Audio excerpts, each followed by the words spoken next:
Assalamualaikum sob, sebelum video dimulai ada baiknya Anda subscribe, like, dan komen supaya Anda tidak ketinggalan video terupdate.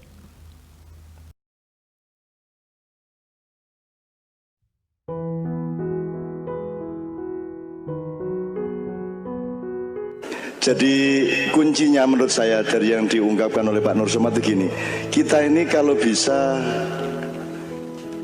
dari ucapan seperti itu sederhana, yang kita tuju itu Tuhan itu mbok jangan jadi, supaya nggak jadi barang mewah bagi Anda gitu loh. Selama ini Tuhan itu barang mewah, selalu dibayangkan Tuhan itu non jauh di sana. Makanya kalau menyebutkan yang di atas, di sini di Ndugur ya sopo, di Ndugur ya pelem karo kelopo.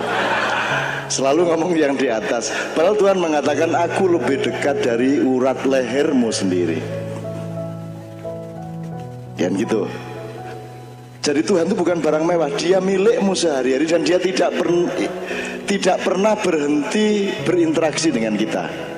Masalahnya adalah kita ini yang kurang mengembangkan atau menemukan kompatibilitas dengan Allah. Gitu loh. Kita ini nggak kompatibel. Jadi kita ini ibarat handphone lock. Nah kita torikot adalah bagaimana menemukan password untuk supaya bisa unlock itu handphone.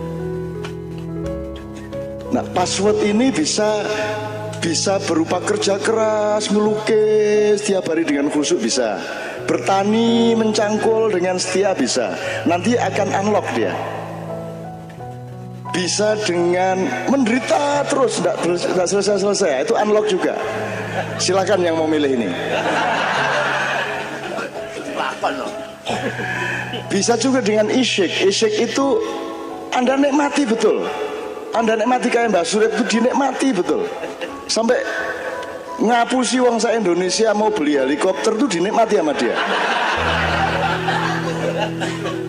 Pernah kerja di perusahaan kilang minyak di Amerika 10 tahun itu dinikmati dengan khusyuk sama dia. Itu juga sebuah isyik. Isyik itu jadi bahasa Indonesia, pelakunya namanya asyik, yang diasyiki namanya masyuk, maka istilahnya asyik masyuk.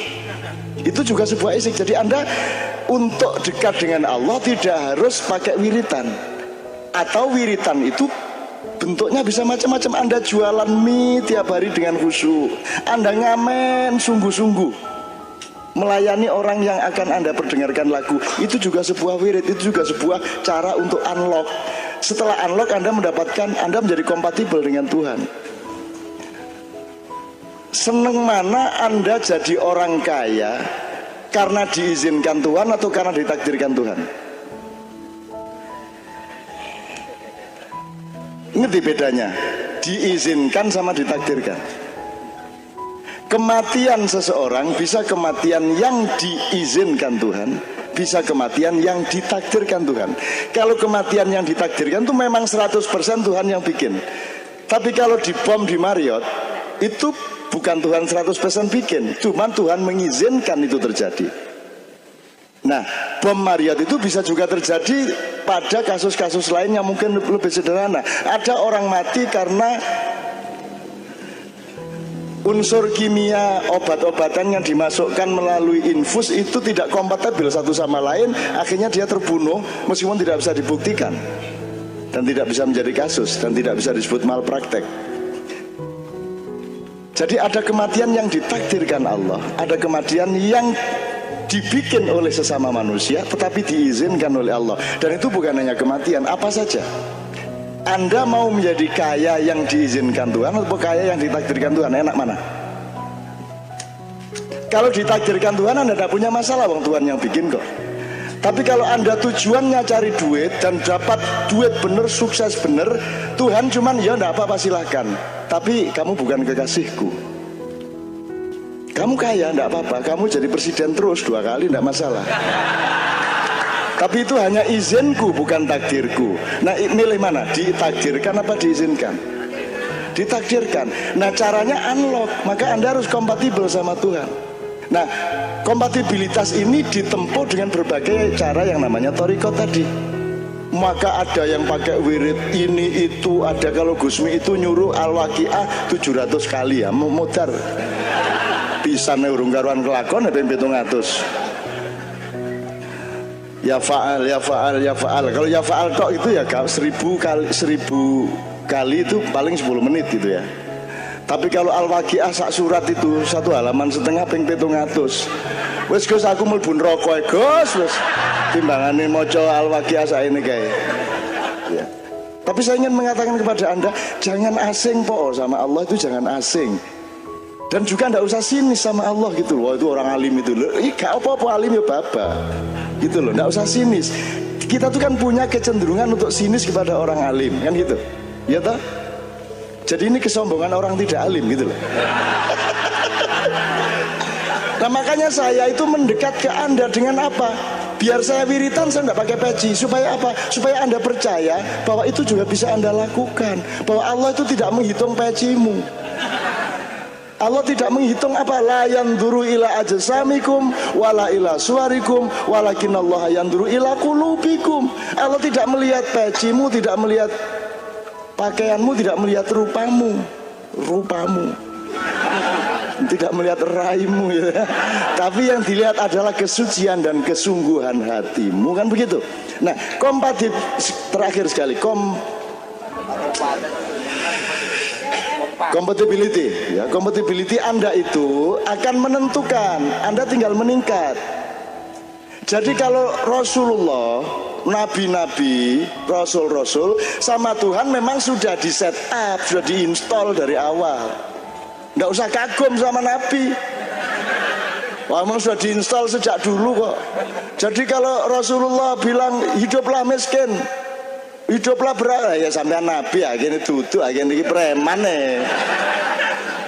Saya bukan merendahkan nabi, tapi kekaguman kepada nabi itu dibatasi pada usaha dia sebagai manusia. Tapi kalau dia sebagai nabi kan wis instalan tuh kokonone, itu nggak bisa dikagumi. Sama dengan suara Iwan Fals nggak bisa dikagumi. Memang Tuhan bikin begitu kok. Luna Maya nggak usah dikagumi, Tuhan yang bikin kok. Kagumnya sama Tuhan, gitu loh. Jangan keliru kamu. Itu Novia Kolopaking nggak usah dikagumi, memang Tuhan memang bikin begitu kok. Gitu loh. Saya kagumnya sama Tuhan.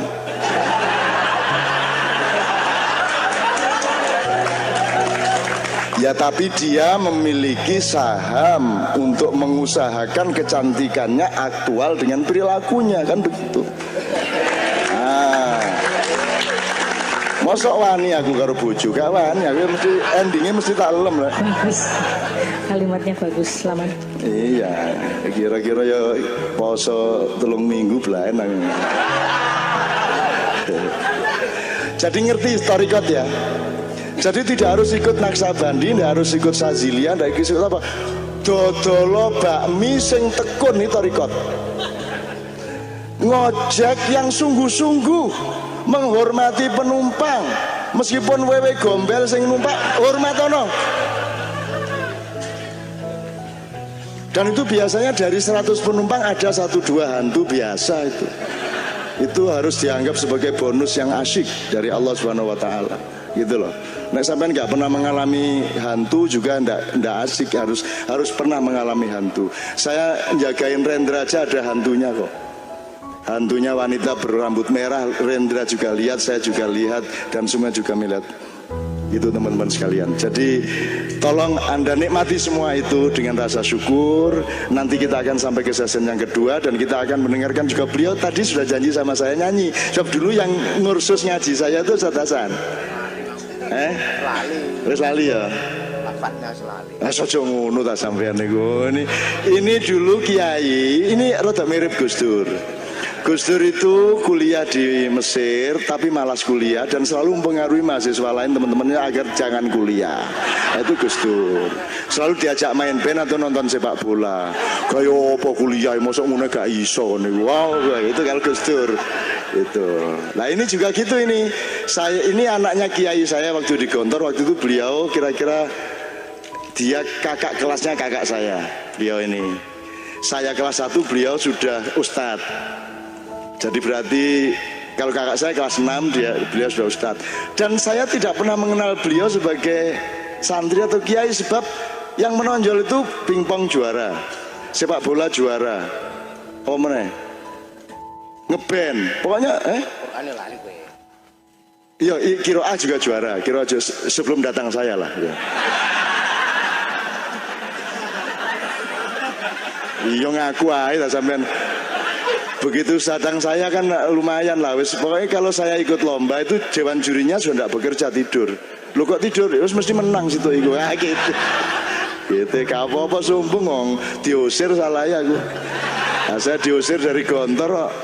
Bener-bener saya diusir dari konter, saya ini bapak tak nyanyi ngono iku ya. Kapan lagi aku membalasmu ya dah. Itu teman sekalian. Oke, ilal biasa kulli jamil dari Kiai Kanjeng. Setelah itu kita dengarkan Ustaz Hasan dulu. Oke.